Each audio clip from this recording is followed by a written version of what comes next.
So we are live right now. So hello, everyone. This is Nana Matari here. I'm a meditation coach and trainer. And today, my first Facebook Live again in 2021. And I want to introduce my very good friends from New York City, William and Sue. And we were talking about our transformation, our business, our life, and in general. So just to, yeah, just to make us present ourselves our way like everyone. So we also suffer with the COVID-19 and everything. So I would like to keep this conversation going so that we get to know each other and also make us make, we want to share our transformation and also about us with the audience, right? So I'm currently living right now in Zurich, but I met William and Sue at BNI 53 in 2018 when I joined the chapter in New York City in April 2018. And it was a good experience for me the first time I joined the chapter. And then since then, we are in contact with each other, so we can say that. So would you like to tell a little bit about us and then our chapter, William, because you're the president of our BNI 53? Well, I just happen to be the person that leads the meeting every week, but I'm in at my home in Connecticut, an hour and a half outside of New York City. And yes, Nandor and I definitely have been in contact, and I speak to Nandor at least once a week, often twice a week. Yeah, it's been an amazing journey the past few years, opening my eyes and my heart and everything else to a spiritual path that I guess I was on, but I don't know, now I'm more intent and I understand it, and I'm enjoying it very much. So yeah, that's Yeah. Yeah, beautiful. Yeah. So William is the president of our BNI 53, and he's a real estate broker. And maybe that you want to say something about your business too, William? well, that's nice of you. Yeah, sure. Yes. I'm real estate agent licensed in both Connecticut and New York. So I help clients in two different markets, New York City, primarily the Manhattan market, and then as I said, my home here is in Litchfield County. So I help clients with Litchfield County and Northern Fairfield County. Those are basically the areas that folks from New York City would be either having within the past year have relocated and make this their primary home, or just as likely folks would have a second home because it's so convenient to the city. So I help people in those two markets with real estate. Yeah, that is beautiful. William is very dedicated to his work and very disciplined with everything that he does. And so I also learned a lot from him. I learned to be structured myself, to be punctual with the time, and I must say that. So thank you very much, William, so for being here today. And I want to go now to Sue. And can you tell us about who you, about you and your business, where you live, and so on? Sure. I live down the Jersey Shore, and I was part of BNI 53 for over 6 years, because like 6.5 years. I was vice president with William, as is sitting at his side. So that connected all of us, of course, and brought many wonderful things into my life, friendships and business growth, all of those things you would hope for from a networking group. And when I met you, Nandor, there was a spark as soon as you walked in. I had been doing transcendental meditation for 2 years already, have had a spiritual journey and, a growth experience for myself for many years as it is. And so meeting you just kind of was like the icing on the cake for my next steps to kind of pull all of my experiences spiritual together.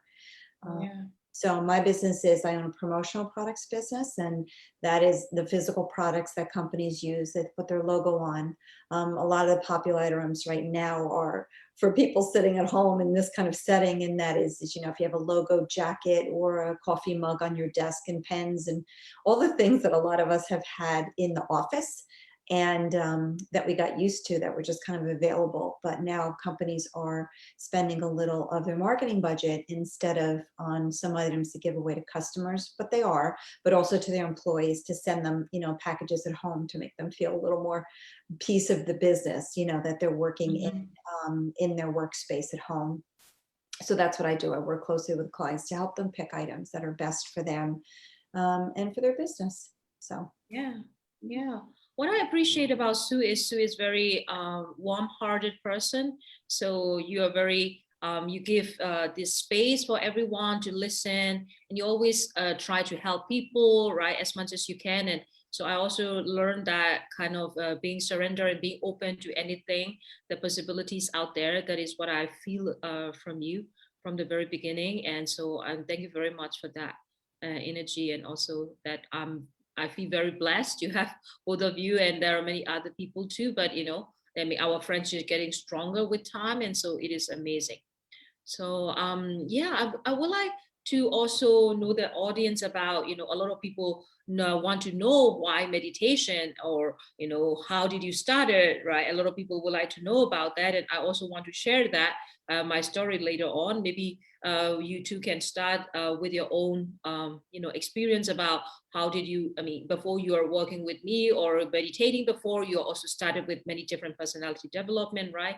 And so maybe that can you tell us a bit about your journey, William? So how you come into then decided, I mean, to do this meditation, and why and how? Sure.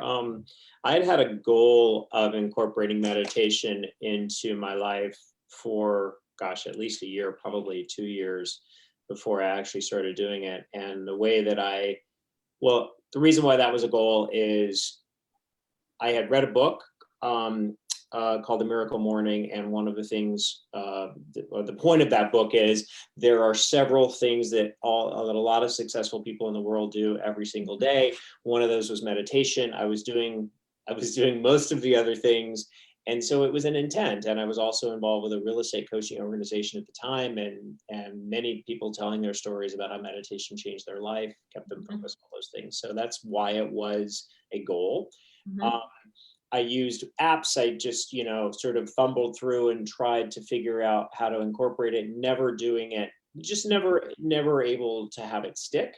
And then Nandar walks into my networking group, or the networking group that I'm involved with. And I was like, "Oh, what do you do?" And she's like, "I'm a meditation coach." And I literally was like, "Okay, great. I've been waiting for you. Let's figure out how to do this." And one of the sayings that comes to mind is, when the student is ready, the teacher appeared. And so the teacher appeared, and gosh, I started, that's when I started my meditation practice with your guidance, Nandar. And I've meditated every single day, at least once a day, for going on 2.5 years now. So that was sort of the journey with it. Yeah. Yeah, that is beautiful, William.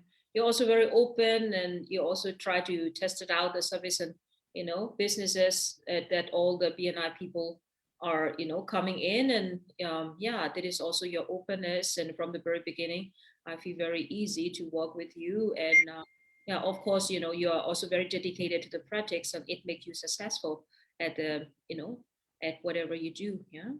And what about you, Sue? Would you like to share about your journey of how you get started? I mean, I think you meditated before, you told me about that, and why you started to meditate, and how, how sure, was the journey? Yeah.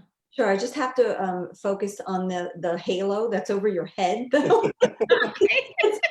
No, don't move. It's like perfect. Okay, that's good.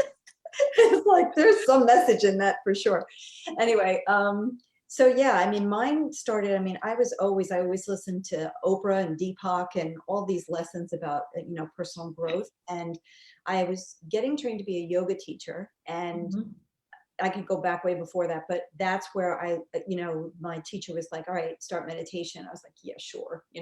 How am I going to quiet my mind? And they were really like, just start with 2 or 5 minutes if you can. And Mm. so I did that, and I was able to do that. And then it just grows really quickly from there.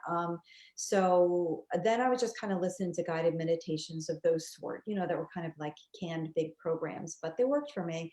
Then I had heard it quite a few times about transcendental meditation. And Mm. so I went into that practice, and I had been doing it for 2 years before I met you. So, Mm. that's where you get a special mantra, and then you're just silence with the mantra. So I did that. And, actually, when you came, I kind of thought, well, I've been doing that for years. You get set in your ways. And I thought, gee, like, how can what you're going to offer be different? And only took me, I think, a month or two of hearing, your story, and seeing your energy and knowing the difference it could make. And so that's when I said, yeah, let's get started, you and I. Yeah. So the lesson in that is that there's always different levels of anything, and that Mm. practicing the shifts that it makes in your life, you know, they're not like, oh, you wake up one morning, you're like, oh, okay, that happened. Okay, now a week goes by. Now, not things are just so subtle and continuous, and Mm. become such ingrained in your daily life that it's almost like when you have a child that's growing in front of you and you don't notice it day to day. If you took a Yeah. picture now and then you take one in 2 months, you could see the difference. Yeah. So that's the growth that has come steady. And same, I meditate every single day. My goal is to do it twice a day, and but it's been every day. And finding silence in moments other than the focused guided meditation are helpful too. Yeah, thank you very much, Sue, for sharing your journey. So I just would like to talk shortly about why I started to meditate. I think I talked some other um, speeches too, but I learned to meditate since I was like 16. I take it seriously, but I heard about this meditation when I was 12 because my grandmother always brought me to the monastery and has to meditate with the monks and nuns, and I was dozing off at the back, all the time. I do not know what that meditation is and what could do, to me. And then at one point I had all this anxiety, and it was like underneath the surface, and I couldn't sleep, and I have a lot of back pains. And my meditation teachers told me that I can heal all kind of physical and mental pain, and also you can be really clear, and the meditation can make wonder, right? Wonder or magic. And then I say that, okay, I will try this method. And when I turned 16, I shaved my hair, I stayed in the monastery for 27 days, and I started learning this technique, right? But I must say that it took me 9 years to really quiet my mind and to really understand and to reach in that theta brainwave that I help people to achieve that in after 2 minutes meditation with me. To reach that technique, I have to learn for 9 years. After that 9 years of trying to go and jump around all these kind of different methods, I found one meditation teacher who teach me this guided meditation. He was leading with his boys all the time in the whole hours. They changed the student, also they changed different teachers too. That is why I comes to realize that for the beginner, I mean, like a thinker like me, or like a lot of people in the world, I mean, that guided meditation is the best way to start it. You start. And that is why I also teach that 10 to 15 minutes guided meditation for the people who it is very easy. Like after 1.5 years or 2 years later, the people can really achieve that state, and they can also maintain it afterwards.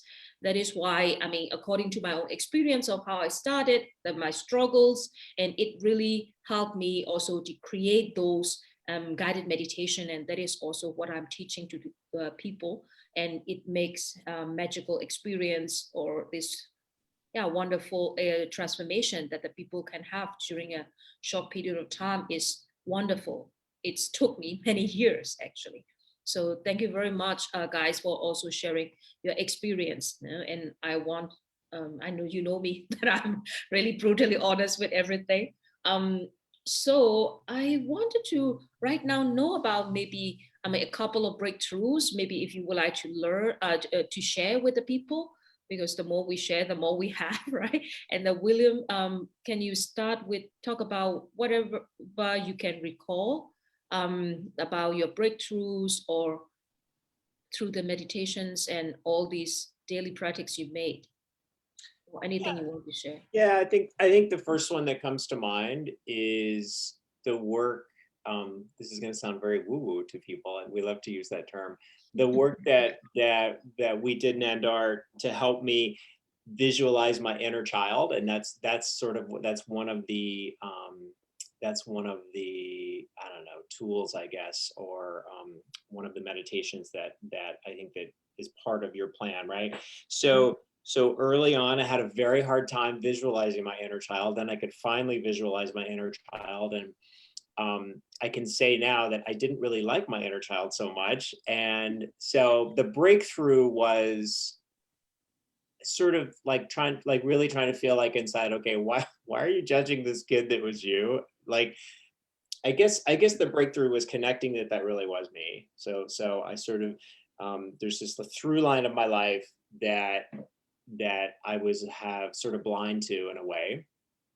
And then there was an acceptance of that child, and I actually like that inner child now. And again, perhaps it sounds silly to someone who hasn't done the work, but it was a necessary step for me. There were some things that were holding me back by both professionally and relationship wise and spiritual growth and all and everything in between, by not accepting that kid that was, 8, 9, 10 years old, had a lot of struggles growing up in East Texas for a lot of different reasons.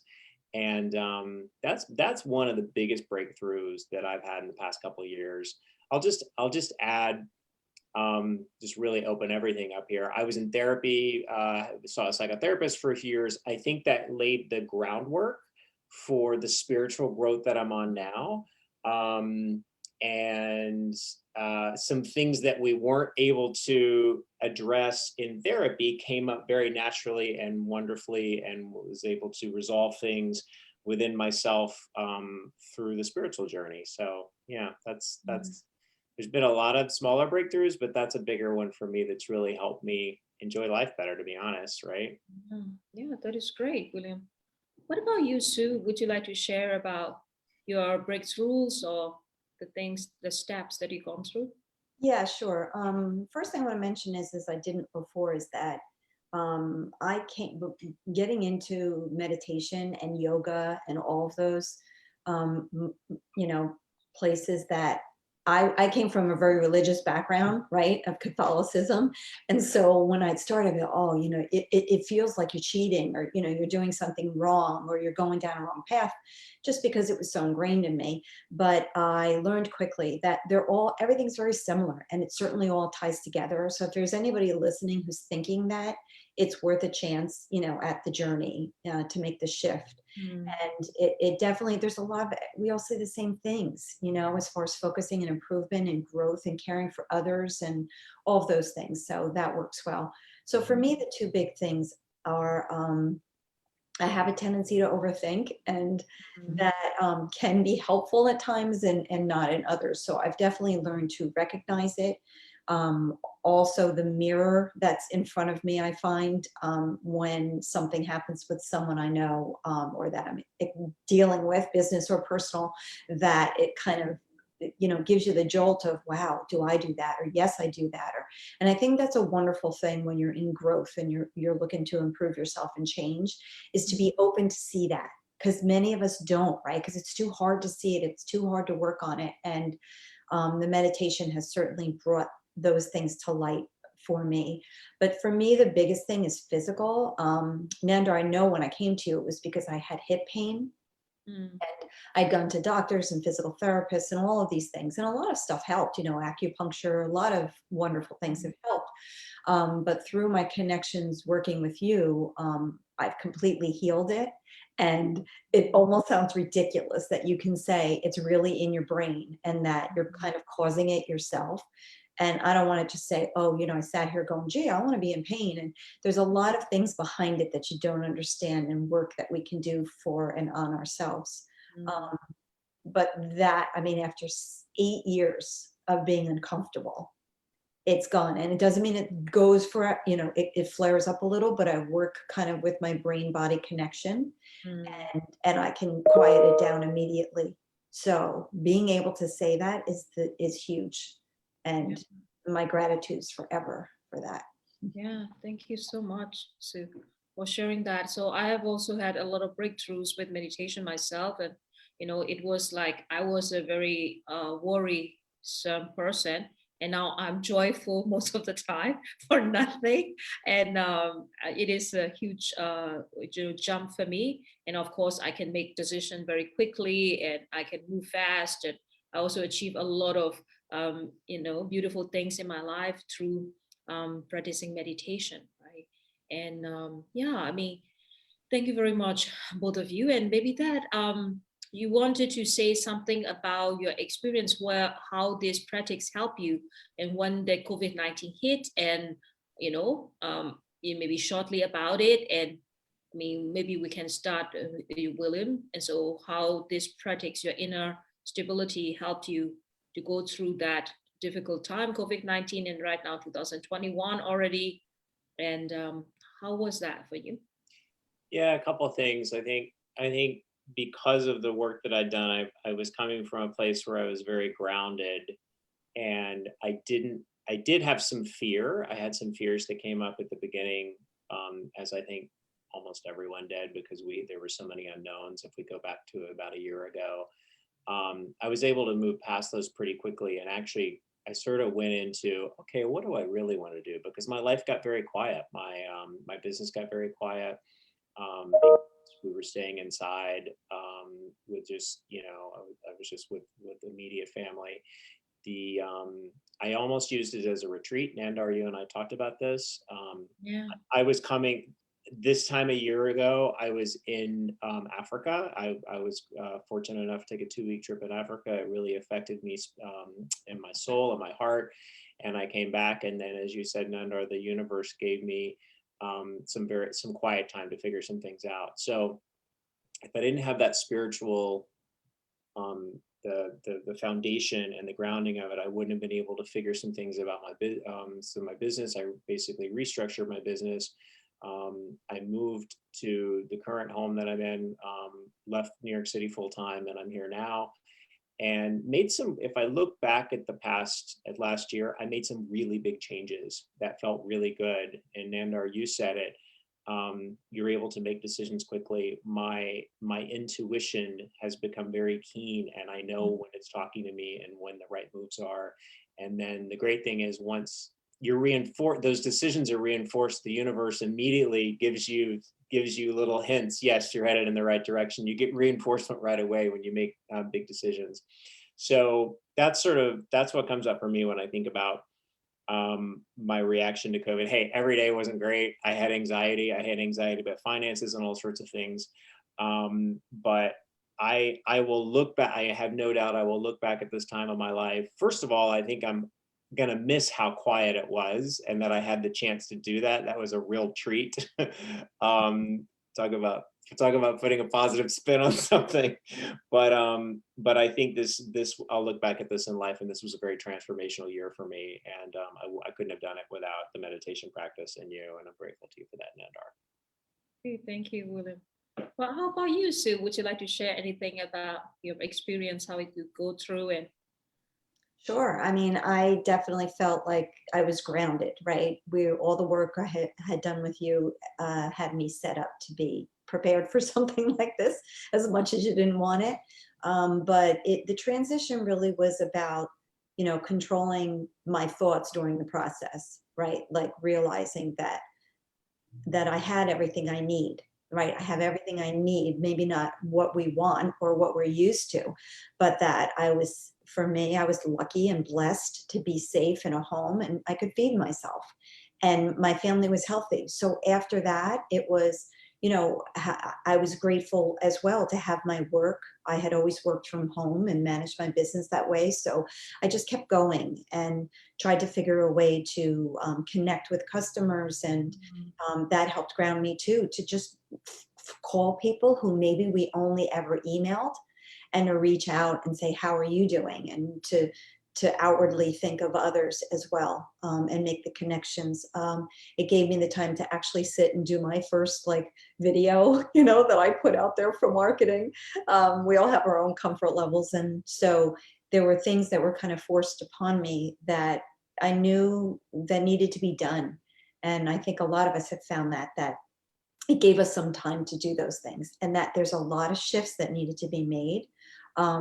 And this was the silver lining of a bad situation, that it affected positive change for a lot of us, and it certainly did for me. Yeah. What I hear from both of you is you both are really feeling thankful for this COVID-19. And we do. Yeah. I mean, I also know that, that I now before the COVID-19, I couldn't go back to the state, to the New York City. And I came here and the lockdown happened in March 2020. And I have all of those connections with all of you from New York City, and then I can live here in the a 2-bedroom apartment very easily. And I felt really lucky myself, right? And so 3 months was also tough to be alone by myself without meeting anyone. And when on the other hand, when I look back, it was a treat for me and to make a pause because I was so tired in New York City, and I could share it with all the crazy roommates that I've been moving around. And yeah, at the same time, I have a privilege of bringing all the people that I coach together, and it was really good one, and that make us even stronger. And so I really thankful for the time, and also thankful for both of you for sticking together till now. And we're a lot to grow, and I'm really happy that, I mean, to have you as my friends, and also, as a trusted partner, so business partner too. We help always each other to grow our business and personal life. And yeah, that is what I want to say. And is there anything that you want to say to the audience, William or Sue, from your side about your transformation, about the COVID, and about the future, whatever that you would like to share? What would that be?